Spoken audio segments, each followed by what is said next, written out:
नमस्कार साथियों, आप सभी का स्वागत है हमारे YouTube channel my study class में। दोस्तों, आज की इस वीडियो में हम तैयारी करेंगे, यानी कि आज से हम शुरुआत करेंगे जीके प्रैक्टिस सेट का, जिसमें हम महिला पर्यवेक्षक की तैयारी करवाएंगे स्पेशली। ठीक है साथियों, और इसमें 30 IMP प्रश्नों का अनूठा संग्रह होगा। और ये जो प्रश्न है जो पिछले भी एग्जाम में पूछे जा चुके हैं, ऐसे जो प्रश्न होंगे, तो ये जीके प्रैक्टिस सेट 1 है। ठीक है साथियों, अब इसमें जो है भारत का सामान्य ज्ञान, यानी कि भारत का इतिहास, भारत का भूगोल, भारत का संविधान, सभी पूरा ऑल भारत का जो जीके रहेगा वो 10 प्रश्न यहाँ पे आएगा। ये डेली हम देंगे आपको। उसके बाद छत्तीसगढ़ का सामान्य ज्ञान, छत्तीसगढ़ का भूगोल, छत्तीसगढ़ के इतिहास, छत्तीसगढ़ की जनजाति, छत्तीसगढ़ की संस्कृति, सारी यहाँ पे 10 प्रश्न डेली होगा। ठीक है, इसके साथ ही हम देखेंगे कि हिंदी व्याकरण जीके, यानी कि हिंदी से भी प्रश्न आने वाले हैं, और इसमें से भी आपको जो मिल जाएगा यहाँ पे 10 प्रश्न। और अगर हम देखें तो टोटल जो है 30 IMP प्रश्न होंगे, और डेली हम आपके लिए जो है यहाँ पे ये प्रश्न आपके लिए लाते रहेंगे। ठीक है साथियों, अगर आप हमारे चैनल पर नए हो तो चैनल को सब्सक्राइब जरूर कर लेना, वीडियो पसंद आए तो लाइक जरूर कर देना साथियों, और वीडियो को शेयर जरूर कर देना अपने साथियों के पास, ताकि वो भी इसी तरह की तैयारी कर सके। साथियों, अगर आप जो है महिला पर्यवेक्षक में बाल विकास का अगर देखना चाहते हैं तो उसके लिए हम अलग से वीडियो बनाएंगे। ठीक है, यहाँ पे हमारा जो उद्देश्य है वो सिर्फ जीएस का है।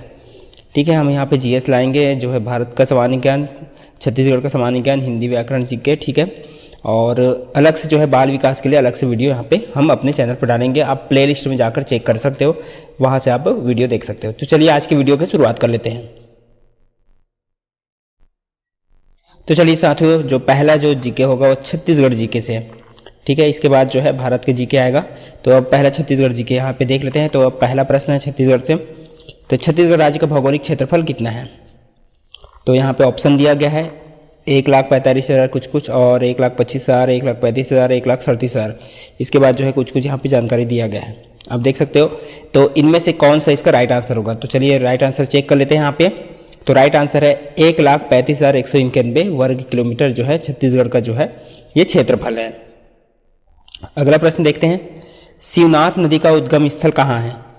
पानाबरस पहाड़ी, मैकल पर्वत श्रेणी, सिहावा पर्वत, या इनमें से कोई नहीं। तो शिवनाथ नदी का उद्गम कहाँ से होता है?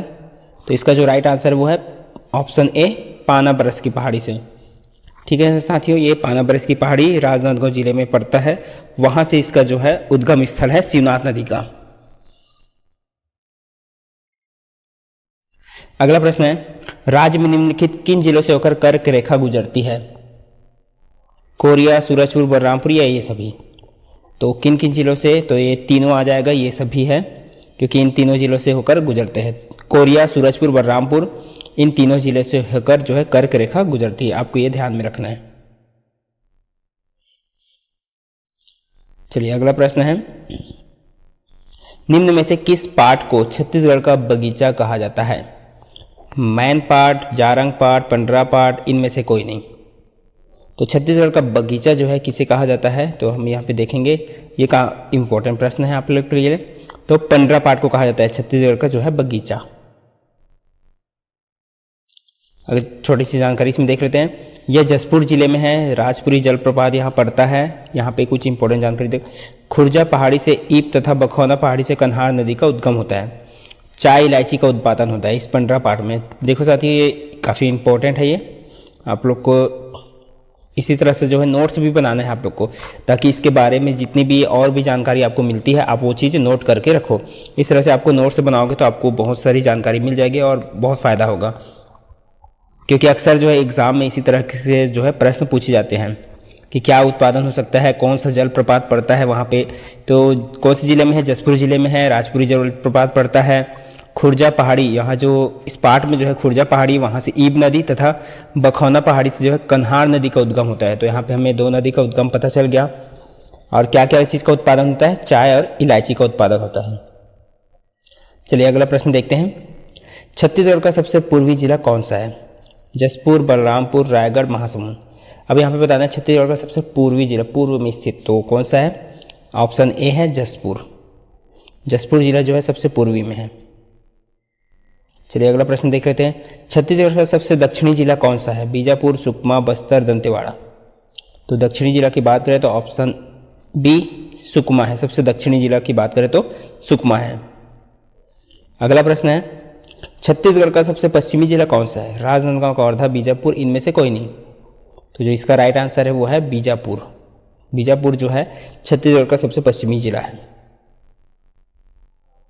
अगला प्रश्न है, छत्तीसगढ़ का सबसे उत्तरी जिला कौन सा है? कोरिया, सूरजपुर, बलरामपुर, बिलासपुर।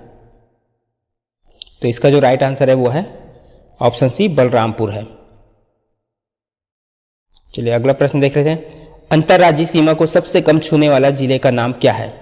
महासमुंद, राजनांदगांव, धमतरी, सुकमा। यानी कि अंतर्राज्यीय यानी कि अदर स्टेट को छूने वाली जो है छत्तीसगढ़ का कौन सा जिला है जो आसपास के जो राज्यों को कम छूती है, सबसे कम? तो वो है धमतरी। ऑप्शन सी इसका राइट आंसर हो जाएगा। अगला प्रश्न है, छत्तीसगढ़ के उत्तर पूर्वी सीमांत क्षेत्र में कौन सा मैदान स्थित है? रिहंद का मैदान, कन्हार का मैदान, सरगुजा का मैदान, कोरबा का मैदान। उत्तर पूर्वी सीमांत क्षेत्र में पूछा गया, ठीक है साथियों यहाँ पे। तो इसका राइट आंसर हो जाएगा कन्हार का मैदान। तो यहाँ पे जो है छत्तीसगढ़ का जो है 10 इंपॉर्टेंट प्रश्न इन हो जाता है। अब देखेंगे ऑल इंडिया जीके यानी कि भारत का सामान्य ज्ञान। यहाँ भी अगर रोज हम इसी तरह जो है 10 प्रैक्टिस भी करते जाएंगे तो हमारा जो है बहुत सारा नॉलेज मिल जाएगा हमको, लेकिन हमको इससे भी ज़्यादा करना है।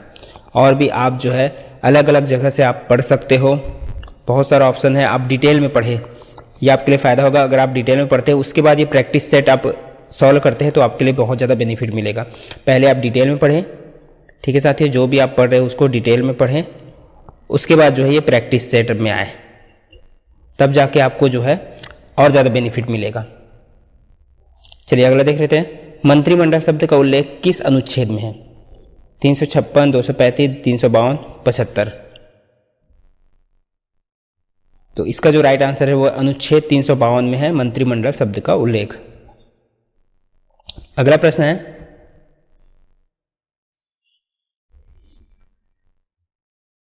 मतदाता की आयु 21 वर्ष से घटाकर 18 वर्ष किस संविधान संशोधन द्वारा किया गया? ठीक है, यहाँ पे पूछा गया कि पहले जो 21 वर्ष था मतदाता की आयु वो 18 वर्ष किया गया, तो किस संविधान संशोधन के द्वारा किया गया है? 61, 62, 63, 64।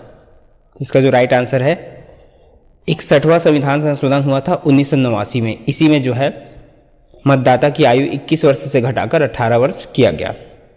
ठीक है साथियों, 61वां संविधान संशोधन 1989 में हुआ था। भारत के प्रथम वायसराय कौन थे? Lord Canning, Lord Warren Hastings, Wellesley, इनमें से कोई नहीं। तो इसका जो राइट आंसर है वो है लॉर्ड कैनिंग। अगला प्रश्न है, बंगाल के पहले गवर्नर कौन थे? Warren Hasting, Lord Canning, Wellesley, इनमें से कोई नहीं। तो बंगाल के पहले गवर्नर वारेन हेस्टिंग थे।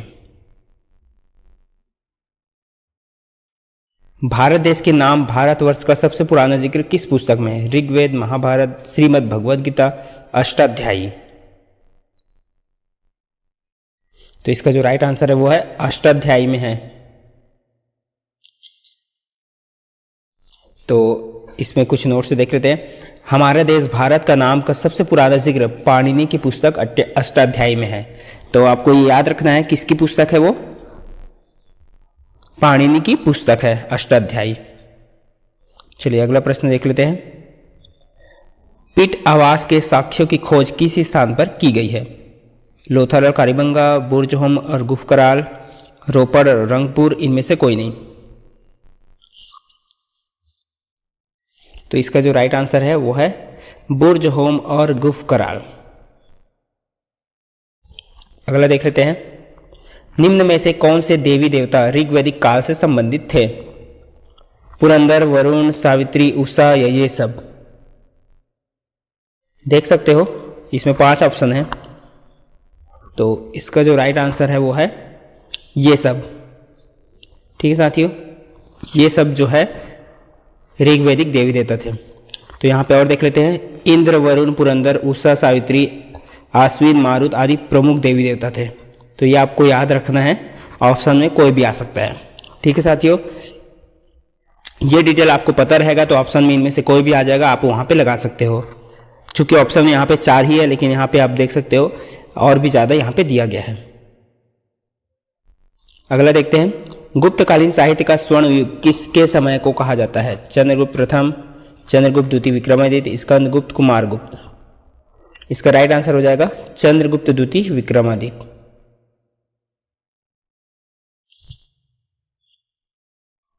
चलिए इसका नोट्स देख लेते हैं यहाँ पे कुछ जानकारी। चंद्रगुप्त द्वितीय विक्रमादित्य के समय कालिदास जैसे कवि और विद्वान थे, इस कारण इनके समय को जो है साहित्य का स्वर्ण युग कहा जाता है।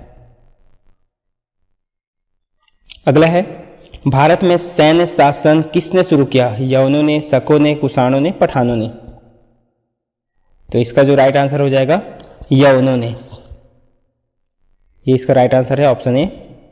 अगला है, वैदिक काल में आख्यानी किसकी देवी थी? शांति, त्याग, वन, नदी। अगर इसका जो राइट आंसर है वो है वन की देवी। चलिए अब देख लेते हैं हिंदी का सामान्य ज्ञान। हिंदी से रिलेटेड कुछ प्रश्न देख लेते हैं यहाँ पे। तो वर्णों के समूह को क्या कहते हैं? पहला प्रश्न है, समूह शब्द, संयुक्त शब्द, वर्णमाला या इनमें से कोई नहीं। तो इसका जो राइट आंसर हो जाएगा वो है ऑप्शन सी, वर्णमाला कहा जाता है। वर्णों के समूह को वर्णमाला। अगला प्रश्न है, छ, त्र, ज्ञ, इन तीनों में कौन सा व्यंजन है? संयुक्त व्यंजन, उष्म व्यंजन, वर्गीय व्यंजन या इनमें से कोई नहीं। यानी कि ये तीनों जो है कौन सा व्यंजन है यहाँ पे पूछा गया है। ठीक है साथियों, इन तीनों को कैसा व्यंजन कहा जाता है? तो जो इसका राइट आंसर है वो है ऑप्शन ए, यानी कि संयुक्त व्यंजन कहा जाता है। ऑप्शन ए में क्या है? संयुक्त व्यंजन। ये आप देख सकते हैं, इन तीनों को जो है संयुक्त व्यंजन कहा जाता है। अगला प्रश्न देखते हैं, पुस्तक जो है कौन सा शब्द है? तद्भव, तत्सम, देशज, विदेशज। इन सब चीज का व्याकरण जो है आप डिटेल पढ़ सकते हो। ठीक है साथियों, आप डिटेल पढ़ने के बाद ही इसको जो है आंसर आप अच्छे से दे पाओगे, अगर आप अच्छे से पढ़े हो तो। ऑप्शन बी तत्सम है। पुस्तक जो है कैसा शब्द है? तत्सम शब्द है। अगला प्रश्न है, फूल कौन सा संज्ञा है? समूहवाचक, जातिवाचक, व्यक्तिवाचक, भाववाचक। हमको पहचानना है फूल कैसा संज्ञा है। तो फूल जो है ऑप्शन बी जातिवाचक संज्ञा है। ऑप्शन बी इसका राइट आंसर हो जाएगा। अगला प्रश्न है, मैं कौन सा पुरुष है? उत्तम, मध्यम, अन्य या इनमें से कोई नहीं। तो जो मैं कहा जाता है कौन सा पुरुष है? वो ए, उत्तम पुरुष है। ठीक है साथियों, मैं कौन सा पुरुष है? उत्तम पुरुष। अगला प्रश्न है, निम्न में से कौन सा स्वर नहीं है? अ, उ, ए, ज। तो कौन सा स्वर नहीं है? आपको दिख रहा होगा ऑप्शन डी, यानी कि ज जो है स्वर नहीं है, वो व्यंजन है। अगला प्रश्न है, निम्न में से कौन सा पश्च स्वर है? यहां पे पूछा गया पश्च स्वर, आ, ब, ज, ढ। इसका जो राइट आंसर है वो ऑप्शन ए में है, आ जो है पश्च स्वर है, पश्च स्वर। ठीक है साथियों, ऑप्शन ए इसका राइट आंसर हो जाएगा। अगला प्रश्न है, कौन सा वर्ण घोष नहीं है? र, ल, त, ड। तो इसमें पहचानना है कौन सा वर्ण जो है घोष नहीं है, वो है सी, त जो है घोष नहीं है। सी इसका राइट आंसर हो जाएगा। अगला प्रश्न है, कौन सी ध्वनि अल्प प्राण है? ख, ध, थ, त। तो कौन सी ध्वनि अल्प प्राण है? तो इसका जो राइट आंसर है वो है ऑप्शन डी, त जो है अल्प प्राण है। सदाचार में उपसर्ग है सत, आ, औ, अचार। तो सदाचार में कौन सा उपसर्ग है? सत उपसर्ग। ठीक है, ऑप्शन ए इसका राइट आंसर हो जाएगा। दोस्तों ये थे इंपॉर्टेंट 30 IMP प्रश्न। ठीक साथियों, तो मिलते हैं हम इसी तरह और अगले वीडियो के साथ। और भी अगर वीडियो देखना चाहते हो तो हमारे चैनल के जो है प्लेलिस्ट में जाकर आप देख सकते हो। तो मिलते हैं हम इसी तरह और अगले वीडियो के साथ। आज की वीडियो को देखने के लिए बहुत बहुत धन्यवाद।